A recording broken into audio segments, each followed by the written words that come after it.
Hey, hi everyone. Welcome back.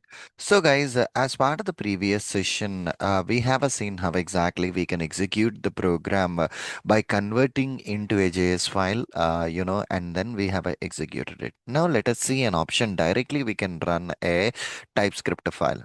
For which you need to install the TS node into your VS Code. So I was just opening it. So it's not like the VS Code itself. You can directly add it to your terminal also. That's fine. I was just executing this one. npm install -g ts node. And when it executed, so this much information that's being saying that the package has got added successfully.